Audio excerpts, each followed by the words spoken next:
We begin in Iran, where the country's president is warning the leader of the United States. Any changes to the 2015 nuclear agreement, and Donald Trump will regret it. If America leaves the nuclear accord, this will entail historic remorse for it.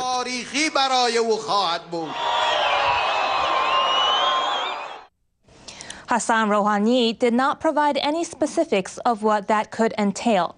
His comments come less than a week before Donald Trump will decide whether to renew his country's commitment to the Iran nuclear deal. The 2015 agreement with 6 world powers calls for Iran to limit its nuclear program in exchange for lifting sanctions. Trump has called it the worst deal ever. He says it fails to address the country's ballistic missile program and contains sunset clauses that lift certain provisions on its enrichment program. France and other countries are trying to persuade Washington to remain in the accord.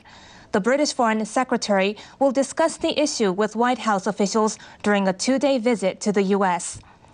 As the world awaits Trump's decision, hardliners inside Iran are calling on the country to resume its nuclear development. Amid the rising tension, fewer companies are taking part in this year's annual oil and gas trade show in Iran. The Iran Oil Show began on Sunday in the capital, Tehran. About 1,600 foreign companies are taking part in what is the largest oil expo in the Middle East. But the number of firms is down about 25% from last year. The threat that if we continue to make business with Iran, that our branch in the U.S. will also undergo some limitations, sanctions, maybe even will have to stop business there, because this is more important for us than Iran.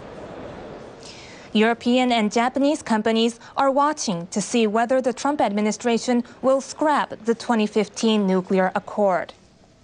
Well, another nuclear issue, this one with a deadline just days away. Of course, I'm talking about Iran. Britain's Foreign Secretary is urging President Trump not to withdraw from the Iran nuclear deal. In a New York Times opinion piece, Boris Johnson writes this: "At this delicate juncture, it would be a mistake to walk away from the nuclear agreement and remove the restraints that it places on Iran. I am sure of one thing: every available alternative is worse. The wisest course would be to improve the handcuffs rather than break them." Well, Iran's president, for his part, warned the U.S. would come to regret it if it chooses to quit the deal. Take a listen.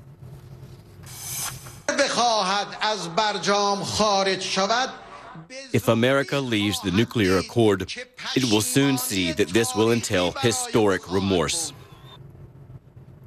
Mr. Trump is set to decide by Saturday whether or not to waive sanctions against Iran again. If he does not, he will be effectively pulling the United States out of that nuclear agreement.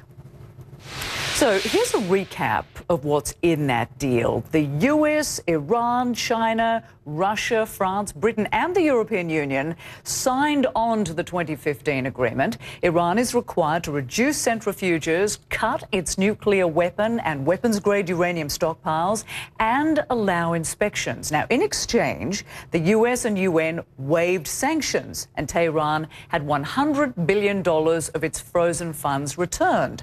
President Trump called it the worst deal in history. He said the U.S. would withdraw unless major flaws were corrected. He wants international inspectors to have immediate access to nuclear facilities. Right now, Iran has 24 days to allow inspectors in. Mr. Trump also wants Iran punished for continuing to develop long-range missiles. There's also the issue that some provisions of the deal sunset in 2025. In just a few years, as key restrictions disappear, Iran can sprint towards a rapid nuclear weapons breakout.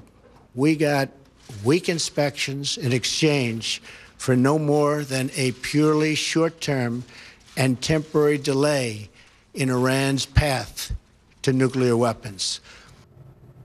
In 7 years, Iran will be able to enrich its uranium. The president thinks limits on Iran's enrichment program should be permanent. The deal also does not address Iran's alleged funding of terrorism. But supporters of the agreement say it was designed to deal with just one problem, Iran's nuclear program.